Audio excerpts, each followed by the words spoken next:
D'abord, avant tout, un grand merci à Gérald Mongin, président du Cercle Napoléon, dont j'ai l'immense honneur d'être le président d'honneur. Un grand merci à mes amis de l'UNP 35 qui manifestement ont salué ma présence, puisque la dernière fois que je suis venu... 34, oui, parce que la dernière fois que je suis venu, je me suis fait piéger. Moi, je suis évidemment pas UNP 34, c'est Bayonne, première PMA. Mais bon, je me suis fait piéger, donc j'ai signé, c'est bon, je suis à l'UNP 34. J'aimerais saluer la présence parmi nous du premier adjoint au maire de la ville de Montpellier, François Villette, qui a fait une remarquable conférence sur la France américaine, l'Amérique française, surtout l'Amérique française d'ailleurs,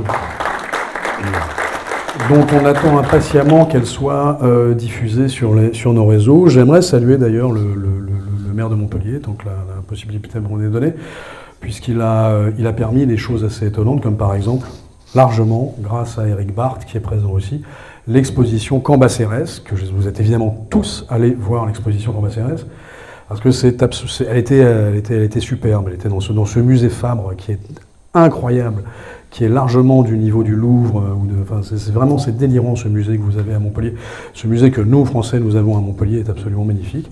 Et je tiens à saluer et Éric Barthes, qui est la cheville ouvrière, l'énergie derrière tout ça, et Michael Delafosse qui a permis cette exposition. Michael Delafosse qui fait face à beaucoup d'enquiquinements, d'extrême mauvaise foi en ce moment, puisque la perspective des municipales arrive, et là, quand il y a des enjeux de pouvoir, vous pouvez être tout à fait sûr, et on va en parler, que ça n'est pas forcément le meilleur côté de l'être humain qui ressort. Alors, Murat. Alors, Murat, première chose, qu'est-ce qu'on pense de Murat aux États-Unis? Eh ben, on en pense ça. Oh, no! Did someone say Murat? Prince of the Empire. He's a man so divine. He's the Prince of the Empire. He ate his life by wine, and he makes us all perspire. Smile shining like the sun. Now we don't need to go, but who else could be in that mirror without knowing how to drive a boat? Hey, there he is. Here I am. Voilà, c'est quand même assez amusant de voir que les Américains font des dessins animés rigolos sur la relation imaginaire pour eux entre Murat et Napoléon, sur la jalousie de Davout et sur l'agacement évidemment de Talleyrand. Donc le personnage de Murat laisse une empreinte assez étonnante dans le pour ceux qui s'y intéressent, parce qu'elle est pas forcément visible de partout, mais pour ceux qui s'y intéressent, il laisse une empreinte assez étonnante. La question qui se pose évidemment, c'est pourquoi. Alors, pensons par exemple à la légendaire bataille d'Eylau. Revenons de façon un petit peu plus sérieuse sur cette légendaire bataille d'Eylau. On va y revenir ensuite après, mais vous savez qu'après les foudroyantes victoires d'Austerlitz et d'Iéna, Murat et surtout Napoléon va traquer l'armée russe. Alors, le choc aura lieu dans la boue de l'hiver polonais à Eylau, au nord de la Prusse orientale, le 8 février 1807. Alors, sur l'aile droite, vous avez Davout et ses 20 000 hommes. Donc là, vous avez Murat sur le tableau, qui est toujours aussi beau. Sur l'aile droite, vous avez Davout et ses 20 000 hommes. Au centre, vous avez Murat, la cavalerie, et Soult avec 27 000 hommes, la garde 6 000 hommes, Augereau 15 000 hommes. À l'aile gauche, il y a Ney et 15 000 hommes également. Et face à eux, il y a les 80 000 Russes de Bennigsen. 160 000 soldats en tout vont s'affronter dans la neige et dans la boue. Alors après des heures de combat, la situation est absolument inextricable parce que le corps d'Augereau, et le 14e ligne en particulier, s'est perdu dans le brouillard de la guerre, s'est perdu dans la neige et se retrouve avec une soudaine éclaircie face à un régiment russe et l'artillerie russe qui tire et qui détruit totalement le corps d'Augereau et l'intégralité du 14e de ligne. Donc là, Napoléon se retourne vers Murat et lui dit « Vas-tu nous laisser dévorer par ces gens-là » Réponse du Murat en quelques minutes, il met en ligne la totalité de la cavalerie française. C'est vous dire qu'à ce moment-là, la capacité d'organisation de l'armée française et de la cavalerie, qui est une armée extraordinairement compliquée à gérer, est excellente.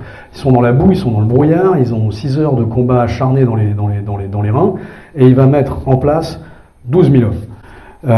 Les dragons de Grouchy, Klein et Milhaud, les lourds cuirassiers d'Hautpoul, au tout les brigades légères de Colbert et de Bruyères, en tout, vous allez avoir 80 écadrons, en gros 12 000 hommes.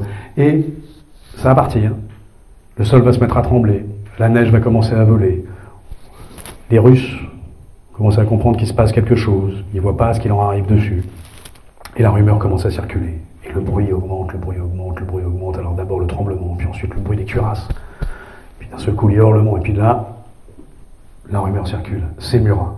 Et c'est au moment de la circulation de cette rumeur que les soldats russes, certains, commencent à s'évanouir. Alors ça, on le sait, parce que y a des mémorialistes des deux côtés, aussi bien chez les Français que les Anglais, que les Russes, les Autrichiens. Et donc, dans les mémoires des officiers russes, il y a effectivement des témoignages qui disent que les soldats s'évanouissent. Comme vous le savez, comme nos amis ukrainiens ne le savent que trop, le soldat russe, c'est pas quelqu'un d'extraordinairement sensible. Eh ben, à l'évocation du nom de Murat, après 6 heures de guerre, de bataille, dans la tripe, dans la boue, dans le truc, il s'évanouit.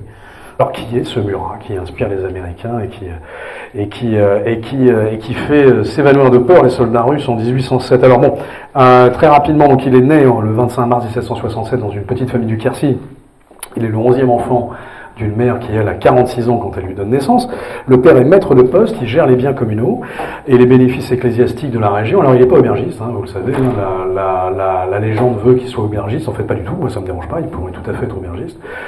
C'était une tentative de la Troisième République de démonter l'image de Murat et donc de Napoléon par la même chose, par la même occasion. Donc c'était un soudard élevé à coups de vin, de gros rouge dès l'âge de 5 ans. Bon, pas du tout, c'est un relais de poste que tient la mère Jeanne Loubière, et donc de temps en temps, effectivement, il y a table d'hôte, mais surtout, il y a tout le temps des chevaux. C'est comme ça que Murat fait connaissance avec les chevaux. Sa famille est très monarchiste, elle vient tout juste de sortir de la paysannerie, ce qui permet à Murat, 11e enfant, d'aller au collège à Cahors et puis de faire son séminaire chez les lazaristes. Donc il va avoir une éducation classique très solide, il parlera latin, grec, ce qui paraît contre-intuitif par rapport à l'image de sabreur que vous donne par exemple et de dandy que donnent les Américains, mais c'est un homme d'une grande culture classique, c'est un homme au goût artistique très sûr, on va le voir un peu plus loin. Alors, le séminaire, évidemment, il est à Toulouse chez les lazaristes, mais ça n'est manifestement pas du tout sa vocation, et donc il va épouser les idéaux révolutionnaires très tôt, et il va intégrer le 12e chasseur. On ne sait pas pourquoi il est renvoyé, mais bon, en tous les cas, il quitte son séminaire. Il y a plusieurs légendes là-dessus. Là, il va taper le plafond de verre, puisque à l'époque, on est toujours en pleine monarchie, donc pour être officier, il faut être né, il faut être aristocrate. Il n'est pas aristocrate, il est beaucoup mieux formé, il est beaucoup plus à même de s'occuper de chevaux et de s'occuper d'une section, mais néanmoins il ne sera jamais officier, donc il finit par vouloir faire des rébellions, des mutineries, donc il est viré de ses régiments, il va se réfugier à Saint-Céré, il va fréquenter les salons intellectuels du Lot, et il va être élu du canton de Montfaucon pour représenter le département du Lot à la fête de la Fédération du 14 juillet 1790. Il sera membre de la garde constitutionnelle de Louis XVI, ce qui est assez contre-intuitif, tout ça, et il va surtout devenir chef d'escadron des hussards braconniers. Alors ça lui va très bien, on s'entend de l'alliance constitutionnelle. Donc les hussards braconniers, c'est des corps francs qui sont là pour faire des attaques éclairs contre les positions ennemies, ou en éclairage, ou en éclaireur. C'est des commandos à cheval. Et il est ensuite chef d'escadron du 21e Sacheur. Alors évidemment, ce qui va tout changer, c'est le 13 Vendémiaire, la tentative de coup d'État royaliste à Paris, où là, Bonaparte est à la tête de la sûreté de Paris et doit éteindre cette tentative de coup d'État royaliste. Il y a le chef d'escadron Murat qui est là, il dit j'ai besoin de canons. Murat file au Sablon, c'est l'actuel métro Sablon de la ligne 1 du métro parisien. Murat il va, il tue quelques royalistes à l'occasion, il revient avec les canons et il réussit à ramener les canons à Bonaparte. Et donc cette journée est un succès d'un point de vue des révolutionnaires, pas du point de vue royaliste, parce que ça fait beaucoup de morts du côté des royalistes. Après le succès de Toulon et après ce succès de Vendémiaire, Bonaparte s'impose comme un sabre de la République, et ça va lui ouvrir les portes de la campagne d'Italie puis d'Égypte. Donc il aime beaucoup Murat à ce moment-là, il l'intègre tout de suite dans son état-major. Donc il est très impressionné par l'énergie et les qualités de meneur-en-homme de Murat, et Murat évidemment est totalement fasciné par le magnétisme de ce jeune général Bonaparte. Alors à partir de là, il va devenir effectivement, il est premier colonel, Murat, il va devenir aide-de-camp de Bonaparte, et c'est le début de l'épopée, donc ils vont plus jamais se quitter, des sommets alpins aux sables d'Égypte, en passant par l'Espagne, l'Italie, la Russie, l'Allemagne, la Prusse, la Pologne, enfin c'est complètement délirant, jusque dans la bande de Gaza. Hein. C'est Murat qui va sauver la journée du 18 Brumaire, le coup d'État qui permet à Bonaparte d'accéder au pouvoir en lui ouvrant ainsi les portes de l'Empire. Il va épouser la sœur de Napoléon en janvier 1800, le 2 décembre, le sac de Napoléon fait de Murat maréchal, prince de la famille impériale, grand amiral, grand-duc de Berg et de Clèves, roi de Naples. Il est de toutes les campagnes ou presque. Son action est à chaque fois déterminante, que ce soit à Aboukir, Maragot, Sterlitz, Siena, Elo, Borodino. Il est grand-duc de Berg de 1805 à 1808, roi de Naples de 1808 à 1815. Alors à partir de 1808, la relation avec Napoléon se détériore et les destins vont commencer à se séparer jusqu'à la campagne de Russie. Pendant la campagne de Russie, Murat a 46 ans. Donc il faut quand même y aller. Quand vous avez 46 ans, que vous avez un royaume, que vous avez une femme, des enfants, votre carrière est faite, tout est fait, et vous y retournez, et que vous revenez de cette campagne et que vous êtes accablé de reproches, ça finit par fatiguer au bout d'un moment. Puis ensuite, vous avez à nouveau la campagne de Saxe, là vous avez 46 ans et demi. Vous y retournez, vous faites une charge absolument colossale, vous êtes à nouveau accablé de reproches, là vous revenez en 1813, vous dites bon ça suffit. Donc effectivement, Murat va faire un renversement d'alliance avec les Autrichiens en janvier 1814. Néanmoins, ce renversement d'alliance sera très court puisqu'il va aider Napoléon qui est pris à l'île d'Elbe à partir d'avril 1814. À partir du mois de mai-juin 1814, on sait que Murat a des contacts avec Napoléon à l'île d'Elbe pour préparer le débarquement du Golfe Juan, alors que Murat est à ce moment-là validé comme roi de Naples par le Congrès de Vienne. Les services secrets de Talleyrand vont découvrir qu'il est en cheville avec Napoléon pour l'aider à faire son débarquement du Golfe Juan. Donc là, il perd tous les soutiens qu'il avait, c'est le soutien anglais, russe et autrichien. Et il est forcé de s'enfoncer et attaquer les Autrichiens. Napoléon lui reprochera d'avoir attaqué les Autrichiens sans son autorisation, ce qui a été démontré comme étant complètement faux par Pierre Brandal et la Fondation Napoléon. C'est bien à la demande de Napoléon que Murat attaque les Autrichiens. Napoléon abandonne Murat dans le sud en lui disant « tu ne me suivras pas ». Donc bon, très bien, Napoléon court vers sa destinée tragique à Waterloo. Murat ne sera pas là-bas. Murat va tenter de reconquérir son royaume à Naples. Il va faire un débarquement raté à Pizzo. Il sera capturé et fusillé le 13 octobre 1815. Voilà la vie de Murat au très grand galop, qui est une vie absolument ahurissante. Alors là, comme je vous l'ai dit, donc avec ce 13 Vendémiaire, l'amitié entre Murat et Napoléon se noue, la liaison est là, ça y est, c'est fait, et Napoléon l'emmène en Italie. Alors sur l'Italie, donc il est tête de camp de Bonaparte, il est chargé de la cavalerie, il va sabrer les Autrichiens à Roverodo, à Bassano, à Dego, à Mondovì, il va faire la bataille de Rivoli à pied, il est général de brigade en juin 1796, il sera blessé à Mantoue, il va évidemment passer le Tagliamento, il va faire connaissance de Caroline, la sœur de Napoléon. À l'époque, Caroline a 15 ans. Mais alors, elle tombe évidemment sous le charme du beau Murat. Elle l'épousera plus tard. Elle l'épousera en 1800. Là, on est en 1796. Et en 1797, pardon, quand elle le rencontre. Et Napoléon Bonaparte, c'est la preuve, en tous les cas, que Murat était un homme de confiance très proche de Napoléon Bonaparte à ce moment-là. Napoléon Bonaparte l'envoie ramener les drapeaux pris à l'ennemi au Directoire. Et il lui demande, en aparté, en secret, de ramener Joséphine. Alors il ne réussira pas à ramener Joséphine. Et à partir de là, une rumeur va courir, comme quoi il y a une liaison entre Murat et Joséphine, une rumeur qui n'a jamais pu être validée, mais bon, on imagine que ça n'a pas dû améliorer beaucoup la condition des relations entre Napoléon et Murat. Bon, quoi qu'il en soit, mai 98, c'est la campagne d'Égypte, donc l'objectif est de s'emparer de l'Égypte et de l'Orient pour barrer la route, évidemment, des Indes à la Grande-Bretagne. Donc le 17 mai 1798, ce sont 40 000 Français qui embarquent pour l'Égypte. Alors parmi les 40 000 Français, il y a 200 scientifiques et artistes. Alors ils prennent Malte au passage. Ils en profitent pour libérer les esclaves à Malte. Ça peut paraître un peu contre-intuitif, mais ce merveilleux ordre catholique avait des esclaves. La raison de la prise de Malte est essentiellement liée au fait qu'à Malte, il y a une imprimerie. Il y a une imprimerie en langue arabe. Et Napoléon Bonaparte, qui a évidemment tout prévu et planifié de façon géniale son expédition en Égypte, prévoit le fait qu'il va devoir imprimer des placards, des affichettes pour communiquer avec la population locale en arabe. Et il faut donc une imprimerie en arabe. Or, la seule qui existe, il n'y en a que 2 en Europe, il y en a une en Hollande et une autre à Malte. Ça tombe bien, c'est sur le chemin. Donc c'est la raison numéro 1 de la prise de Malte. Alors la flotte française arrive ensuite devant Alexandrie le 1er juillet 1798. Alors ils prennent Alexandrie. Murat avance à toute vitesse sous une pluie de balles dans la ville d'Alexandrie. Il va absolument être le premier à être au centre de la ville d'Alexandrie. C'est ce qu'il va réussir à faire. Alors vous avez évidemment la formidable bataille des pyramides, puisque vous savez qu'à Aboukir, la flotte française est détruite. Donc c'est 25 000 Français contre 40 000 Ottomans. Alors là, c'est très étonnant, c'est 300 morts français, 8 000 morts ottomans. Alors bon, ça sont les images évidemment de Ridley Scott, alors que vous êtes bien au courant que, bien sûr, jamais Napoléon Bonaparte n'a tiré sur une pyramide en Égypte. Tout simplement parce qu'il était à plus de 50 km de la pyramide en question quand la bataille a eu lieu, donc même s'il avait voulu, il ne serait pas parvenu. Non, Ridley Scott a voulu faire une métaphore pour dire que la campagne d'Égypte, militairement, n'a pas du tout été un enjeu et qu'il a pu se débarrasser des Mamelouks qui étaient des gros nuls très très vite. Donc c'est assez insultant parce qu'en fait, vous voyez les cavaliers Mamelouks qui tombent de leurs chevaux au moment où le boulet attaque. Bon, c'est un petit peu exagéré, mais de fait, effectivement, le rapport de force sur chacune de ces batailles pendant la campagne d'Égypte va être de quelques centaines de morts du côté français et de plusieurs milliers à chaque fois du côté ottoman.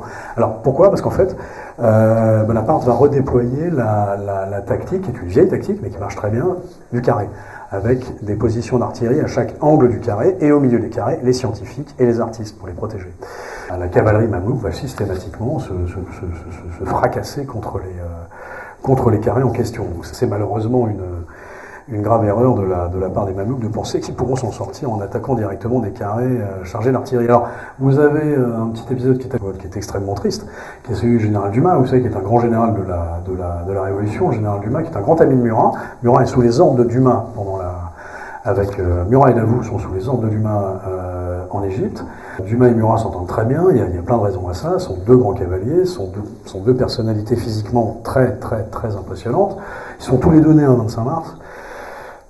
Ils sont tous les deux très révolutionnaires et Dumas va se fâcher terriblement avec Bonaparte pendant la campagne d'Égypte pour le traitement que Bonaparte fait des populations égyptiennes et de sa propre armée. Et Dumas va quitter l'Égypte et va se faire attraper par les Anglais, il sera mis dans une geôle et c'est Murat qui le fera libérer bien plus tard. Il sera vraiment abandonné par Napoléon à ce moment-là et c'est donc Murat qui va s'occuper de la famille Dumas jusqu'à sa propre mort à lui en 1815. Alors Dumas meurt en 1806 parce qu'il sort des geôles complètement détruits. Il a tout le côté droit totalement annihilé, il a perdu l'usage de la jambe droite, du bras droit, de l'oreille droite, enfin tout est foutu. Parce que comme il est noir, il a été battu plâtre par les Anglais dans les geôles des Bourbons-Sicile. Et alors que c'est un colosse, c'est Teddy Riner le mec, mais ils ont quand même réussi à vraiment l'abîmer. Mais néanmoins, son fils, Alexandre Dumas, publiera de nombreux livres, notamment un livre sur la mort de Murat. Pourquoi ? Parce qu'il garde en mémoire le fait que le Murat a permis à sa mère, la mère d'Alexandre Dumas, donc la femme du général Dumas, et à son frère, l'autre, de vivre dignement grâce à une pension que Murat leur versait sur ses fonds personnels. C'est un épisode un peu triste, mais bon résultat, on sait maintenant que Edmond Dantès est arrêté et envoyé au château d'If parce qu'il amène une lettre de Murat à Napoléon et non pas du général Bertrand. On a cru pendant longtemps que le grand maréchal c'est le général Bertrand. Pas du tout, c'est le maréchal Murat. Donc la flotte française, arrive à Aboukir, à Alexandrie, près d'Alexandrie, la bataille des pyramides, c'est absolument formidable. Il y a cette défaite navale d'Aboukir qui force à progresser jusqu'en Syrie pour contrer une offensive turque ottomane. Alors il va y avoir le siège de Saint-Jean-d'Acre qui va être extraordinairement dur. La Murat va tenter de prendre Saint-Jean-d'Acre à pied avec la plupart de ses camarades officiers. Ils vont finir par devoir abandonner.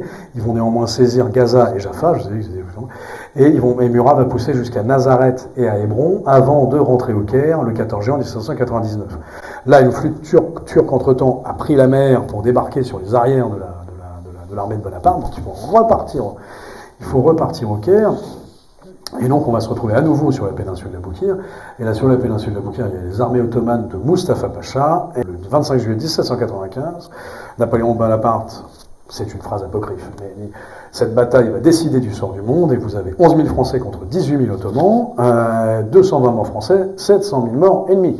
Donc Murat agit de façon tellement magistrale qu'il est fait général de division sur le champ de bataille. C'est grâce à lui que ça va permettre le retour de Bonaparte vers la France parce que ça va ouvrir le départ du général Bonaparte vers la France.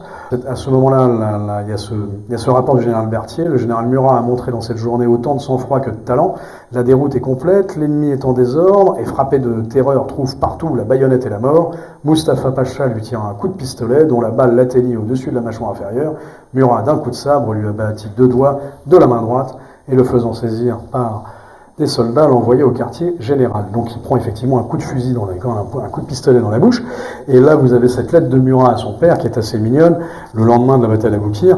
Vous saurez qu'un Turc, et les Turcs ne sont pas ordinairement très galants, m'a fait la gentillesse de me traverser la mâchoire d'un coup de pistolet. C'est vraiment un coup unique et extrêmement heureux, car la balle qui est entrée par un côté, à côté de l'oreille, est sortie directement de l'autre, n'a offensé ni mâchoire, ni langue, ni cassé aucune dent.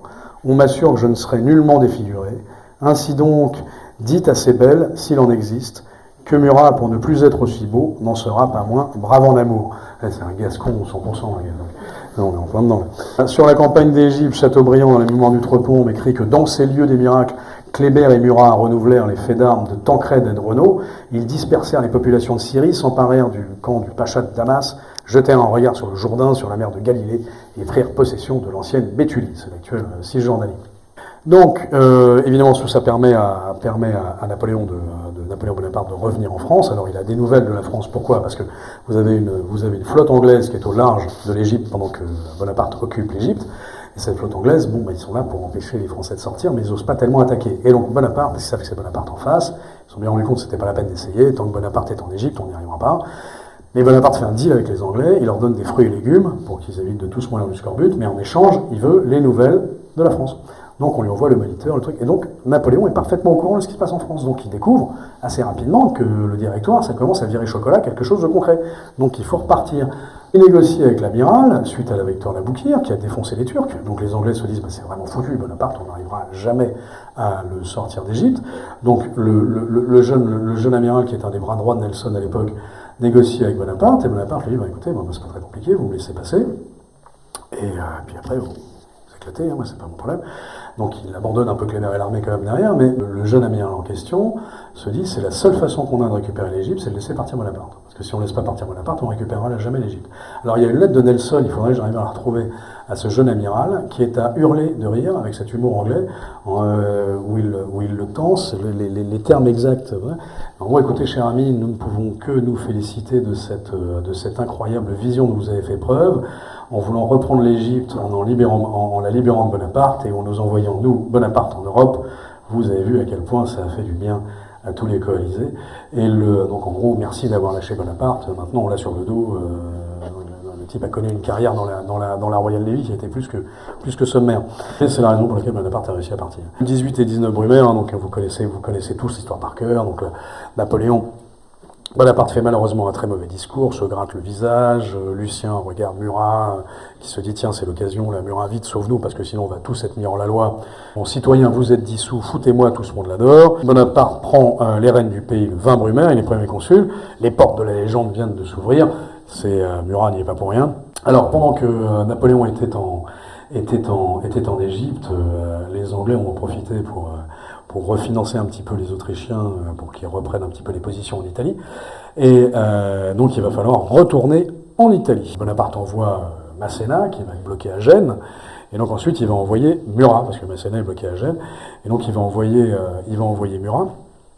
Murat est responsable de toute la cavalerie, il est lieutenant général de l'armée à la tête des 6 divisions en Italie, et le 14 juin 1800, il y a Marengo. 24 000 Français contre 18 000 représentants du Saint-Empire romain germanique.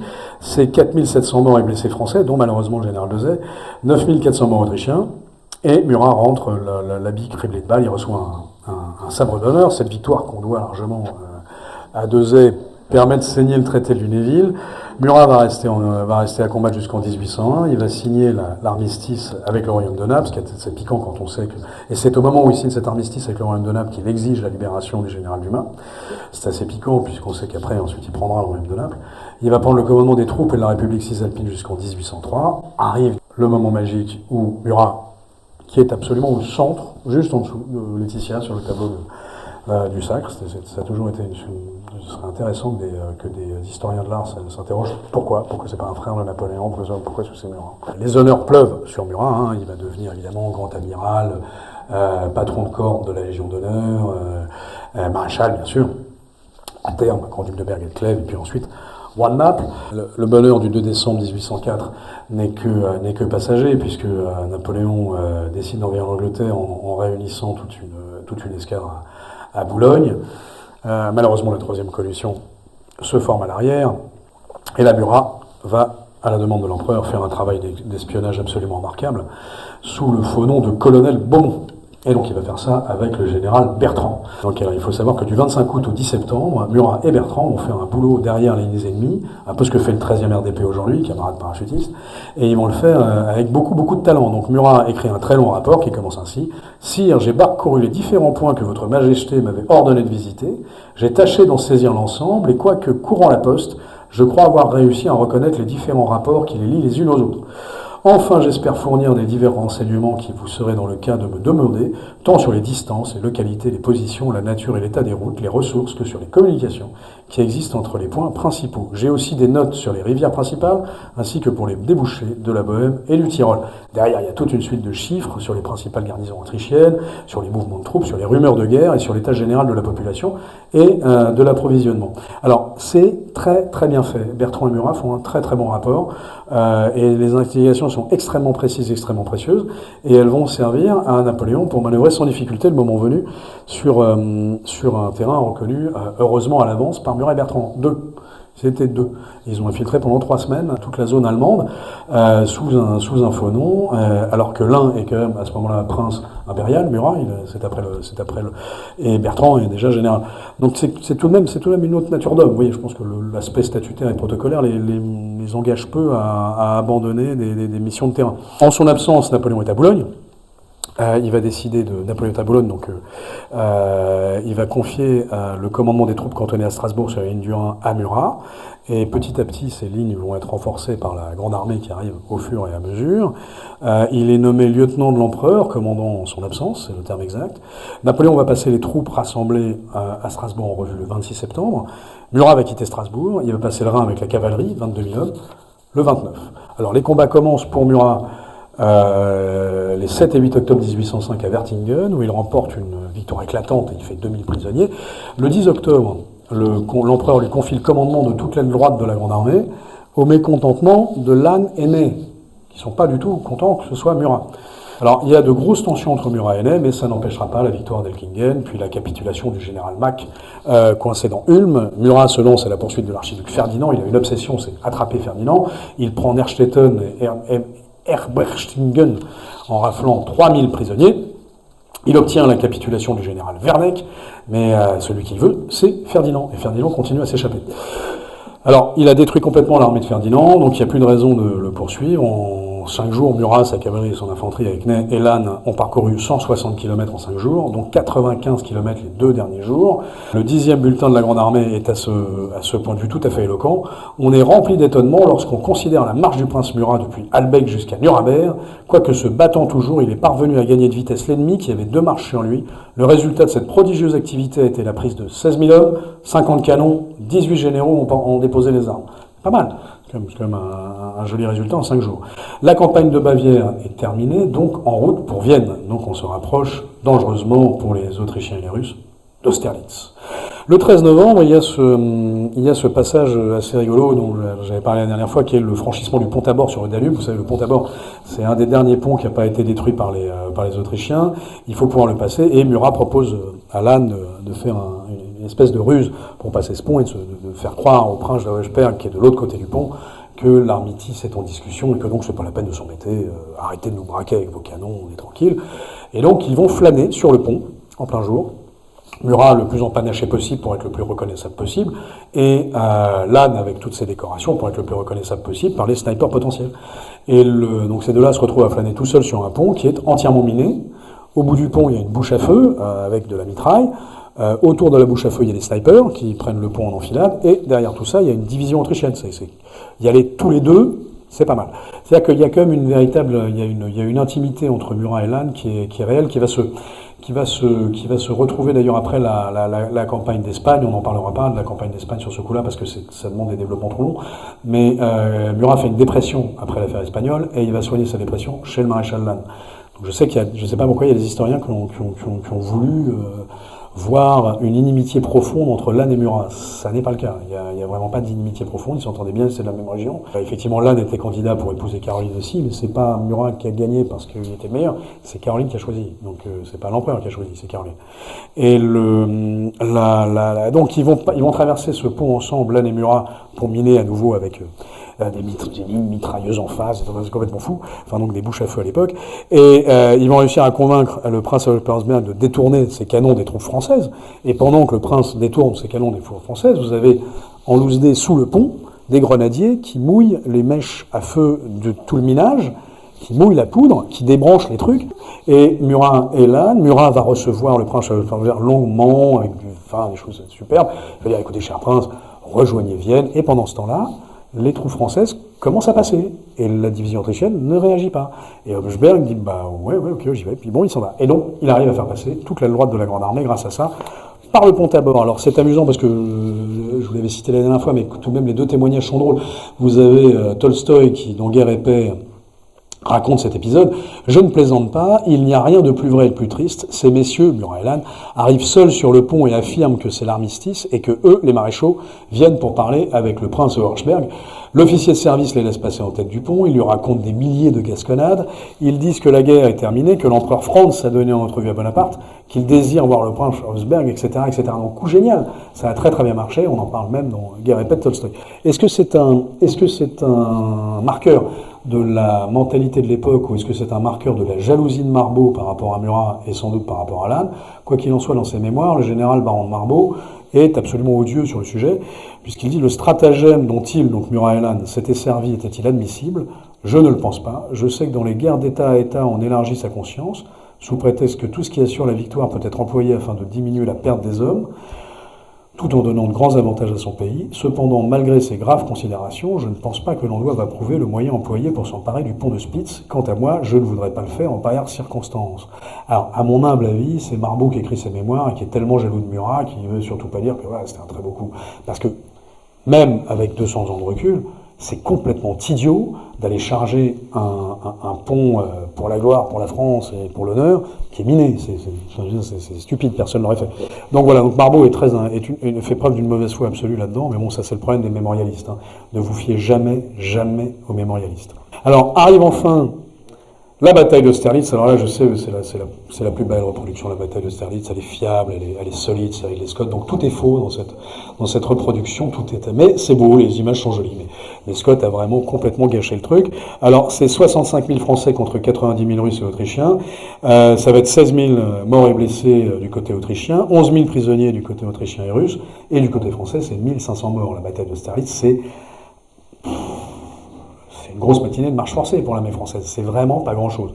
Donc, en termes de pertes, c'est extraordinaire. C'est tellement génialement pensé par Napoléon Bonaparte que le résultat, c'est que c'est très très peu de pertes françaises et un maximum de pertes du côté des deux autres empereurs. Alors, Murat commande évidemment la réserve de cavalerie. Et là, c'est plus l'aile droite, il commande toute l'aile gauche avec Lannes. Il est infatigable dans ses charges et dans son soutien à ses hommes. Il a un rôle de coincer, de clouter l'ennemi à un endroit qui est assez déterminant, mais il n'aura pas le rôle qu'a eu Davout, par exemple. Davout a eu un rôle absolument majeur à la bataille de Austerlitz, mais Murat on lui avait pas confié ce rôle-là, Davout un autre. Alors, il détruit néanmoins complètement la cavalerie des princes de Liechtenstein, c'est amusant, la totalité de la cavalerie. Je dois dire qu'ils en sont encore aujourd'hui un peu vexés. Alors tout ça va amener l'après de Presbourg avec les Autrichiens le 26 décembre 1805, la dissolution du Saint-Empire romain germanique et la création de la Confédération du Rhin. Cette création de la Confédération du Rhin va beaucoup énerver les Prussiens, notamment la femme de l'empereur de Prusse, et le fait d'avoir à leur côté des Français qui s'installent au Württemberg, qui s'installent à Berg et Clèves, qui s'installent en Westphalie, ça agace beaucoup les Prussiens. Donc il y a une quatrième coalition, Prusse et Russie incitée par la Grande-Bretagne, bien sûr. Il va y avoir l'incroyable, la bataille d'Iéna, où il y a 40 000 Français contre 45 000 Prussiens, du 14 octobre 1806. Du côté français, c'est 2500 morts. Du côté prussien, c'est 15 000 morts. Les charges de Murat n'étant absolument pas étrangères au massacre de Prussiens à ce moment-là.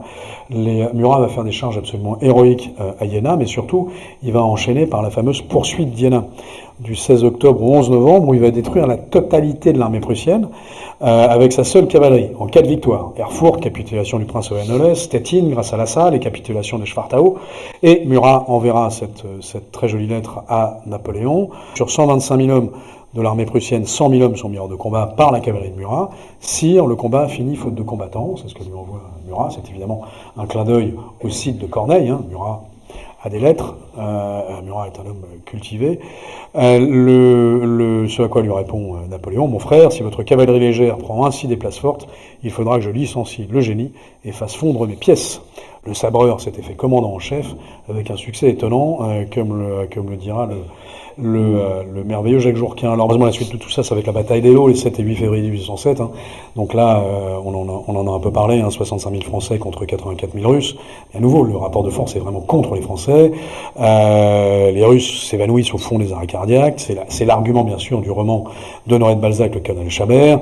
C'est le poème, Le cimetière d'Eylau de Victor Hugo, puisque vous savez, l'oncle de Victor Hugo, Louis-Joseph Hugo, était capitaine de 50e de ligne. Tout était neige et nuit, la bise pénétrante soufflait et grelottant nous regardions pleuvoir, un gouffre le poing blanc dans un abîme noir, la bataille pourtant semblait devenir pire, c'est qu'un royaume était mangé par un empire. On devinait derrière un voile un choc affreux, on eût dit des lions se dévorant entre eux. Alors le choc a été tellement brutal qu'en fait, après la bataille d'Eylau, qu'il a fallu imposer une pause des deux côtés. C'était pas du tout la fin de la campagne, mais ils ont imposé une pause. Les combats ont repris ensuite le 10 juin à Heilsberg, où s'était retranchée l'armée russe. Alors Murat va charger comme un dingue à Heilsberg à nouveau des dizaines de fois, de façon peut-être un peu précipitée au goût de l'empereur. Toujours est-il qu'il va se retrouver dans une situation très compliquée, puisqu'il va se retrouver entouré de Russes, complètement cerné de Russes. C'est Lassalle qui va venir le sortir de cette situation très désagréable, et une heure après, c'est Lassalle qui va se retrouver entouré de Russes, et c'est Murat qui va le sortir de cette situation extrêmement désagréable. Donc c'est amusant, il y a cette espèce de réciprocité entre Lassalle et Murat. Après la bataille d'Heilsberg, Murat est trop éloigné du reste des troupes et ne participera pas à temps à la victoire décisive de Friedland le 14 juin. Néanmoins, tout ça a permis la tête Tilsit de 1807. On espère enfin un peu de tranquillité. Ça va pas être le cas, puisque alors que l'Empire est à son apogée, en 1812, on est la France des 130 départements, qui étend sa domination sur 112 millions des 167 millions que peuple le continent européen. C'est une chose à comprendre, c'est qu'en y incluant la Russie, c'est-à-dire que vous incluez la Russie, l'Europe plus la Russie, il y a 167 millions d'habitants. La domination française s'impose sur 112 millions parmi ces 167 millions. C'est colossal. C'est totalement délirant. Mais Napoléon va décider qu'il faut qu'il mette au pas son ami Alexandre. Alors ça, c'est les charges de Murat à Heilsberg. Ça, c'est Murat et Lassalle en train de se remercier l'un l'autre pour s'être sauvé la vie réciproquement. Malheureusement, Napoléon décide de mettre son ami Alexandre au pas, puisque le tsar continue à commercer avec la Russie et semblait convoiter le duché de Varsovie. À ce moment-là, à peu près tous les proches de l'empereur, Berthier, Caulaincourt, Duroc, tous les hauts dignitaires, Cambacérès, Chiméric, Fouché, Descresse, le ministre de la Marine, mais également les conseillers d'État Roederer et Réal, recommandent à Napoléon d'abandonner cette folie d'envahir la Russie. Alors en fait, il n'a pas vraiment envie d'envahir la Russie, il a envie de coincer les armées de Bagration et de Barclay de Tolly en Pologne. Il va commettre une erreur colossale, c'est qu'il va demander à son frère Jérôme de s'occuper de ça avec Davout. Davout le fait de façon magistrale, mais Jérôme est absolument incapable de le faire. C'est une grave erreur, et donc les armées russes vont s'enfoncer dans les territoires de l'Est, et Napoléon va devoir réunir la plus grande de toutes ses armées, et malheureusement l'emmener à sa destruction définitive en Russie. D'abord une campagne éclair dans les plaines russes, puis après il y a la fameuse bataille de Borodino-la Moskova. Alors là, cette bataille de Borodino, Murat a eu un rôle évidemment central, sur toute la campagne de Russie, il a un rôle central. Donc elle a lieu le 7 septembre 1812, donc c'est 130 000 Français contre 120 000 Russes. Pour une fois, on a un léger avantage numérique. Alors il y a 6 500 morts du côté français, il y a 44 000 morts du côté russe. Vous voyez, le rapport est quand même... Alors les Russes le revendiquent comme une victoire. C'est un peu gonflé de leur part, puisque dans la foulée, Napoléon prend évidemment Moscou. Donc durant la bataille de Borodino à la Moskova, donc nous on appelle ça la Moskova, eux ils appellent ça Borodino, Murat va mener 14 charges. Pour mes amis parachutistes, vous savez, quand vous faites 3, 4, 5, 6 sauts dans la journée, vous êtes épuisé. C'est juste des sauts parachutistes. Alors imaginez 14 charges. Le gars a 46 ans, il fait 14 charges et il finit à pied. C'est-à-dire qu'il termine en sabrant les Russes. Donc c'est absolument délirant. À l'époque, les Cosaques prennent Murat pour l'incarnation de Wotan, le dieu de la guerre dans leur panthéon païen. Vous savez, les Cosaques sont des gens un peu sommaires, hein. Ils sont un peu anti-orthodoxes. Et il y a beaucoup d'anecdotes qui circulent à ce sujet, où on explique que Murat traverse comme ça à toute vitesse et on le reconnaît sur son panache blanc, ce qui évidemment n'est pas possible parce que blanc sur blanc, mais on le reconnaît sûrement à son uniforme rouge. Et au lieu de lui tirer dessus, on lui fait une haie d'honneur, mais vous avez surtout cet épisode qui est très connu, où vous avez un sniper cosaque qui a Murat dans son axe, et le chef des Cosaques qui lui enlève immédiatement le fusil des mains en lui disant non, la vie d'un tel homme ne t'appartient pas. Et d'ailleurs, encore aujourd'hui, vous savez qu'on porte des toasts au prince Murat, Prince Murat, dans toute la Russie.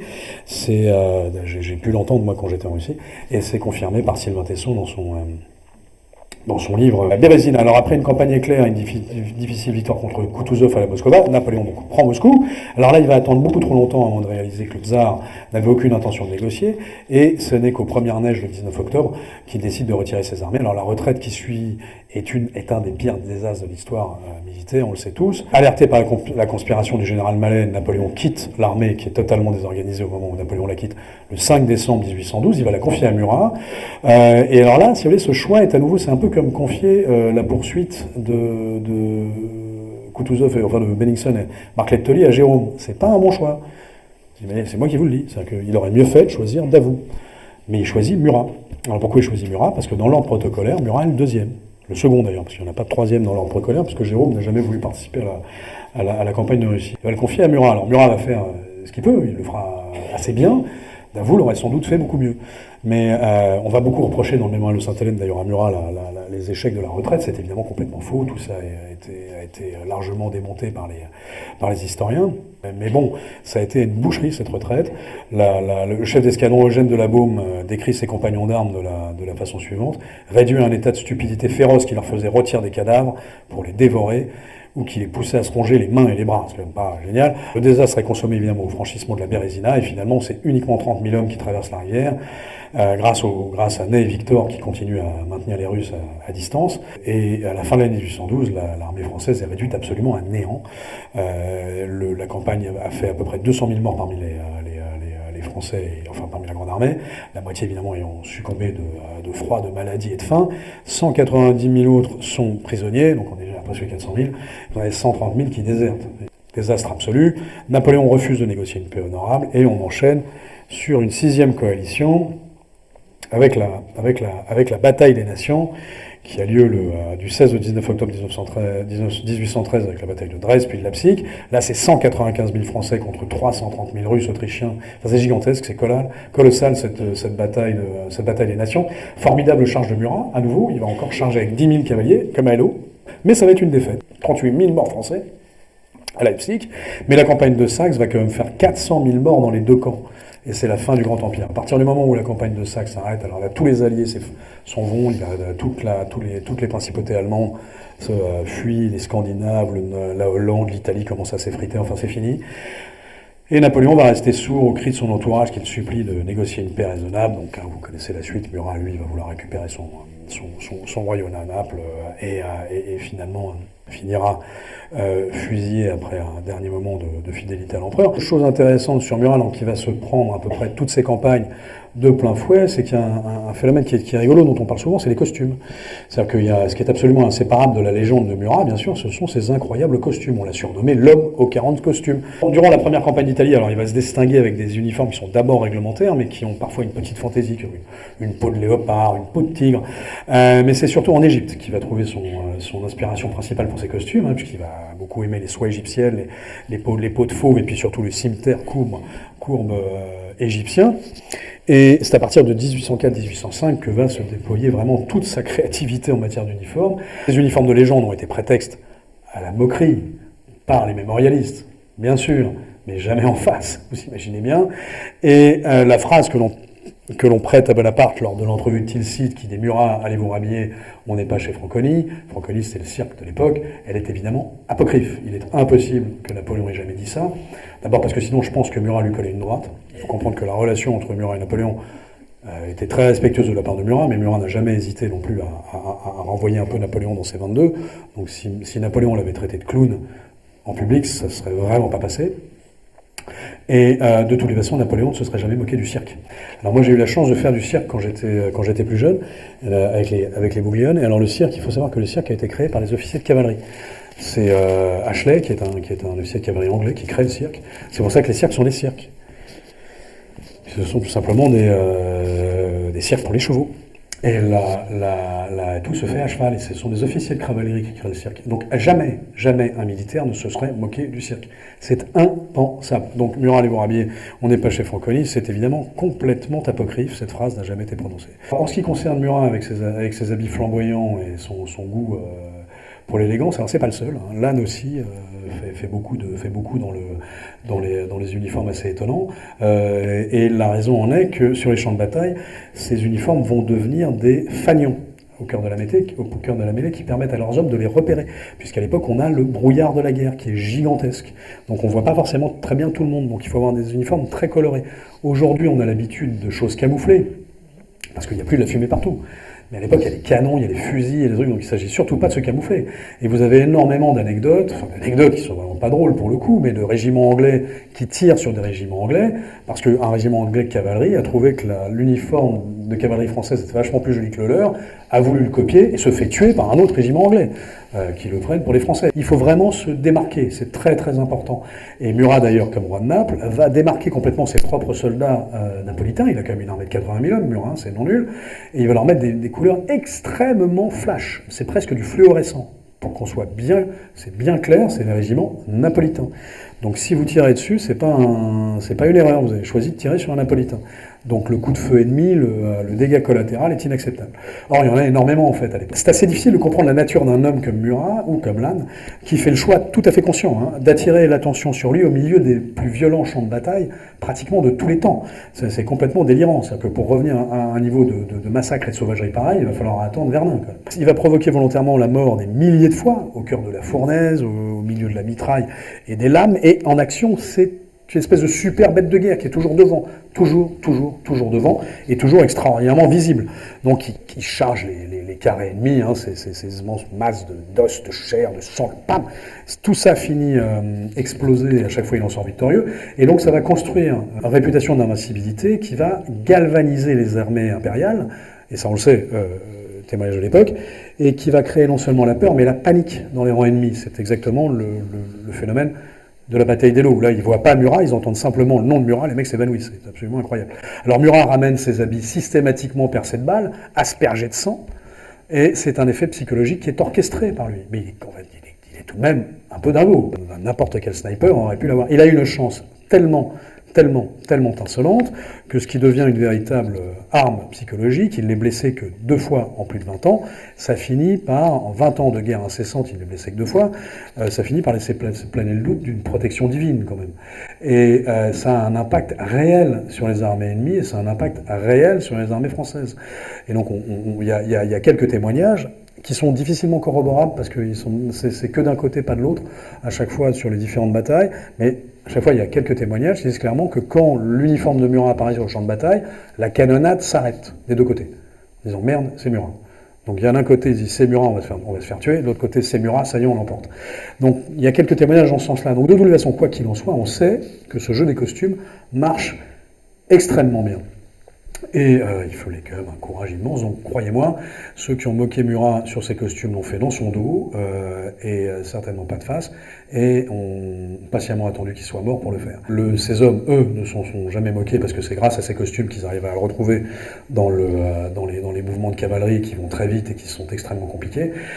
Donc ces hommes, au contraire, lui en sont extrêmement reconnaissants.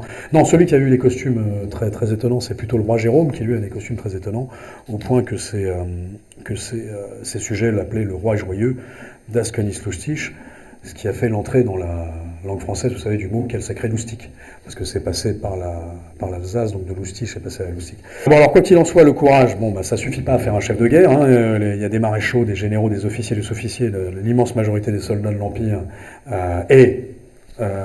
des Alliés ont fait preuve d'un courage absolument extraordinaire pendant les guerres de la Révolution et de l'Empire. À son extraordinaire bravoure, Murat associe des dons d'organisateurs et d'administrateurs exceptionnels. Il est le principal réorganisateur d'une cavalerie en déréliction au lendemain de la Révolution. Il a un grand pouvoir de rassemblement de ses hommes. Il arrive à vraiment être aimé. Sa proximité, il est très proche de ses hommes. Sa proximité ajoute à son charisme. Vous avez assez peu de témoignages anti-Murat dans les mémoires de soldats. Vous avez Coignet, c'est assez difficile à comprendre. Vous avez Marbot. Marbot, ça s'explique parce que Marbot était probablement jaloux. La jalousie, effectivement, existe par rapport à Murat. Elle existe aussi par rapport à Lannes. Elle existe par rapport à d'autres, hein. Mais par rapport à Murat, elle est portée à un niveau plus important pour les soldats qui ne sont pas directement sous ses ordres, enfin, pour les officiers généraux qui ne sont pas sous ses ordres, tout simplement parce que Murat est membre de la famille impériale, qu'il est roi de Naples, et que ça énerve, et que ce type, tout lui réussit. Et puis surtout, quand vous êtes dans une soirée, vous êtes officier général dans une soirée avec de jolies italiennes, ou de jolies russes, ou de jolies polonaises, il y a Murat qui rentre dans la salle, vous disparaissez. Donc c'est extraordinairement désagréable. Et moi, c'est qu'en tant qu'homme, vous pouvez comprendre, ça peut vous énerver, parce que vous êtes tout autant sur le champ de bataille, hein. Donc ça agace beaucoup. Alors en fait, les témoignages sont très nombreux sur le fait que c'est vraiment un chic type, puisqu'il va énormément aider de personnes par biais de recommandations, par biais de pensions. Il va vraiment aider beaucoup de ses soldats, beaucoup de frères de soldats, beaucoup de sœurs de soldats, beaucoup de filles de soldats. On a des cartons entiers aux archives nationales de courriers de Murat pour les recommandations de simples soldats à sa demande. Donc en fait, c'est un impitoyable chef de guerre, mais c'est un vrai chic type. Alors en plus, il reste un vrai soldat de l'an 2, ce qui est vraiment important pour les soldats de l'époque. Il est l'illustration parfaite de cette aristocratie du sabre et du code civil, qui succède à l'aristocratie de la Bible et de l'épée. Et il accumule les exploits guerriers, mais il est également un souverain opérationnel. C'est le seul maréchal à avoir cette double position. Bon, il y a Bernadotte, mais Bernadotte n'est plus maréchal de l'empereur, puisqu'il a trahi largement, puis depuis longtemps. Donc c'est le seul comme chef de guerre de l'Empire à être à la fois sur toutes les campagnes, et en plus à gouverner Clèves, et puis à gouverner Naples, et puis à gouverner des provinces en Égypte, et puis à gouverner des provinces en Italie. Enfin, il est quand même sursollicité, hein. Alors ça a été un roi de Naples exceptionnel, hein. Il fait entrer complètement Naples dans la modernité, hein. Il est à l'origine de la vision de l'unité italienne, puisque c'est lui qui va lancer cette proclamation de Rimini. Donc il est appris dans toutes les écoles italiennes comme étant l'origine de l'Union italienne. Il a cette espèce de vision comme ça, que cette très belle proclamation: Italiens, l'heure est venue de vous engager dans votre plus haute destinée. La Providence vous appelle enfin à une nation indépendante. Des Alpes au détroit de Sicile, un seul cri s'élève: l'indépendance de l'Italie. Alors c'est aussi un roi mécène, hein. C'est lui qui va découvrir Rossini. C'est assez contre-intuitif, mais il adore l'opéra. C'est un fan d'art lyrique. Il va interdire les castrats quand il va arriver comme roi de Naples, parce que les Bourbons Sicile aimaient bien les castrats. Mais lui, il va se dire, c'est un petit peu sauvage comme méthode, les castrats. Donc on va arrêter. En fait, on va arrêter de couper les testicules de petit garçon pour avoir une jolie voix pendant le dîner. Ça me paraît pas adapté.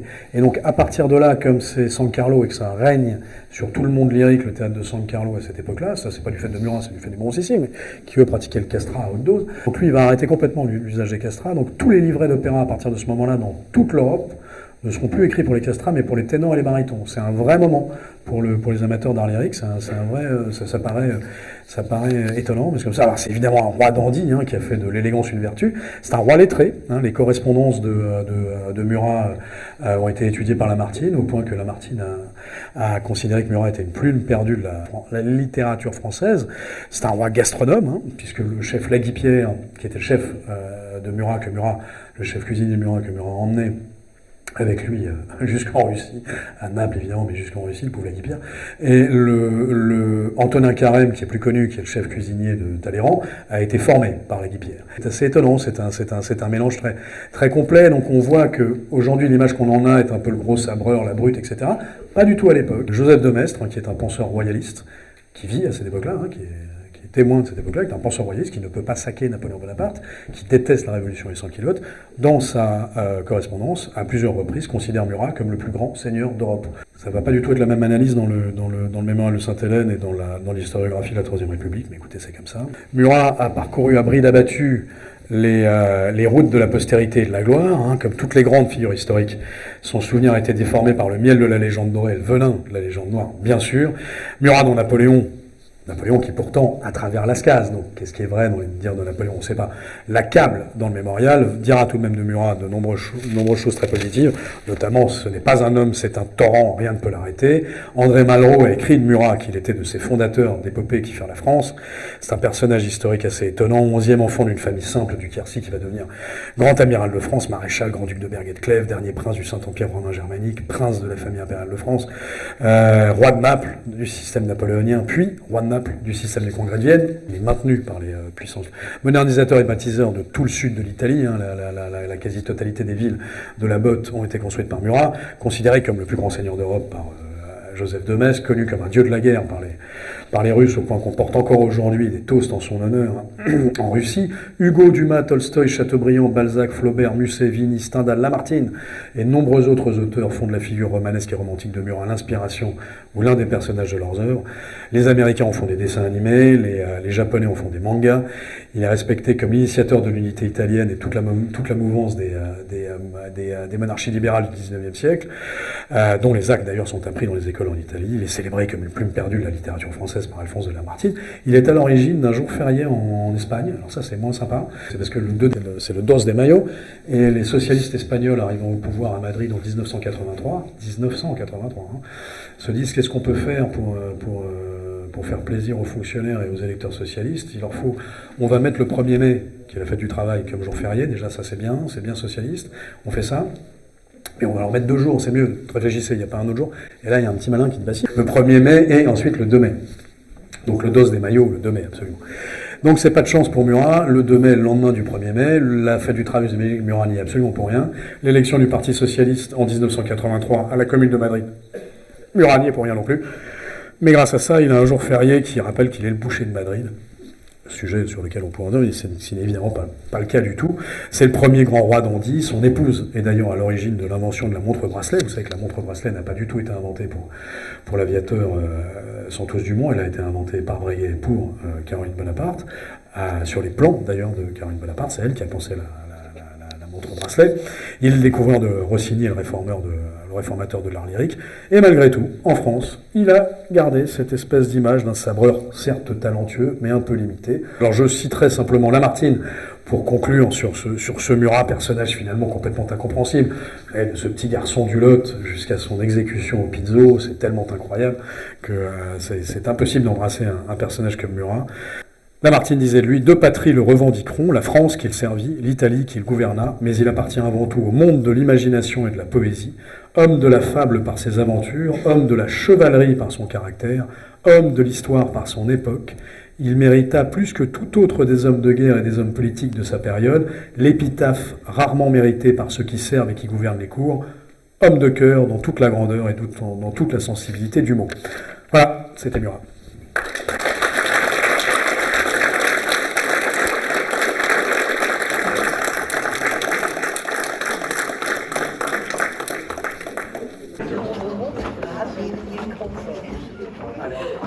Alors, vive les Français, vive la France, vive la nation, vive le roi de Naples et vive l'empereur! Vive l'empereur! Vive l'empereur! Vive l'empereur! Vive l'empereur!